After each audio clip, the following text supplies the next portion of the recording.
What should you do if your avoidant ex seems to be unaffected by the breakup? The first thing is to accept that the surface doesn't reflect the truth. An avoidant does such a great job with portraying that they are all set, they are good, they are unfazed by things, but in actuality, this is a facade. This is them just trying to continue this show of them being unaffected by anything, but in actuality, there is a whirlwind of emotions that's going on that they're constantly trying to suppress down. And the thing about it is that they do such a great job at doing this because they had to be this way for so long. So while you were really convinced that they are unaffected, they are battling inside themselves with all these different things, and they might even express that in their own time when they're alone, but they typically are not going to express that to other people around them because again, they want to maintain this sense of having control and not being affected by anything. The second thing that you want to do is that you want to separate yourself from them. The reason why it's so important for you to do this is because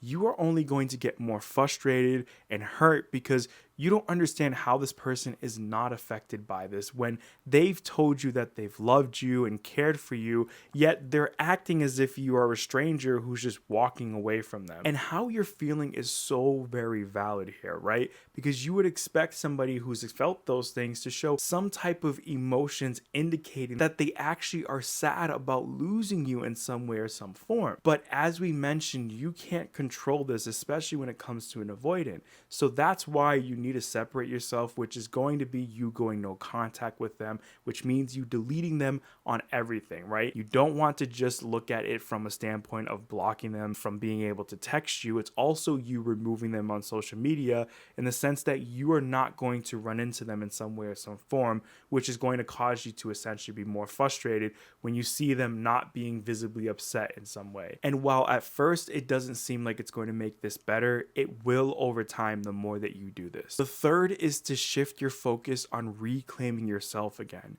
This is so huge here because chances are you don't recognize yourself anymore because when you go through a relationship with an avoidant for so long, they really tear you down whether you realize it or not, right? They have to in some way or some form because that's really the only way that they can keep you around and on the hook with them, right?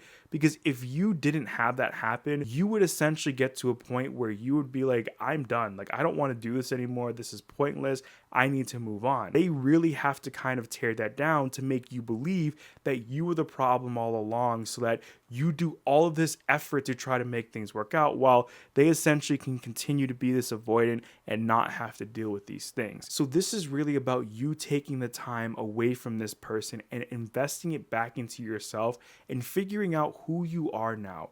Who do you want to be? Rediscovering yourself in a new and different way. Whatever that looks like for you, it's important for you to prioritize that in this time because that's where you want to start to build those boundaries back up again so that you don't continue to allow this person to walk all over you and essentially continue to be this avoidant attachment, even if you guys try to get back together or work things out, right? But that's not the focus here, right? You are doing this for yourself so that you can begin to build yourself back up again and essentially rediscovering yourself. Number 4 is to do the things that you want to do. What you typically see happening with someone in a relationship with an avoidant is that they are neglecting themselves in the sense that they don't do the things that they would typically want to do that make them happy, right? They are so caught up in the relationship and trying not to walk on eggshells and making things work with this person that they really have no time for themselves because they're afraid that if they focus on themselves, it's only going to make this person more upset and cause them to be an avoidant more and more. But this is your time and space to do this for yourself. And it's so important that you do because you are building back that love in yourself and wanting to reconnect with your body and putting yourself first again, right? Because you probably don't know what that looks like anymore, right? It's been so clouded with this person and trying to do everything that they want and making them happy that you neglect your own happiness. And while you thought that this person was your happiness, in actuality, deep down, you knew that your own happiness has to come from within.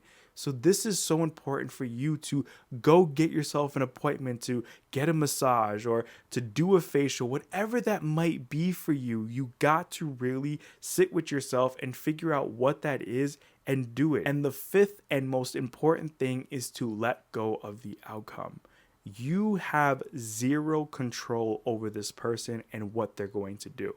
I know that a lot of people may make you think that you can do all of these different things and it's going to guarantee that this person is going to feel some type of way or make them finally realize the magnitude of losing you. But in actuality, that's not going to happen, right? If this person is going to feel any regret about the relationship breaking up, it is going to be because they allow themselves to, right? They see something that's happening here that makes them feel uncomfortable and why they don't want to lose you, and they will actually want to express that to you. But that's typically what doesn't happen here with an avoidant, because they allow for their avoidant attachment style to have that fortress come up in that security system to make sure that they're not going to do that, because those type of things are a threat to their emotional well-being, right?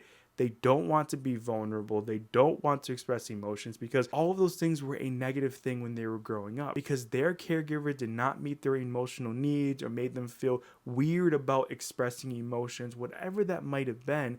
That's essentially where over time they've built this fortress up and reasoning as to why being an avoidant is a necessity for them. So this is why it's so important for you to let go of the outcome, because you can't control that aspect. But what you can control and what you always can control is yourself.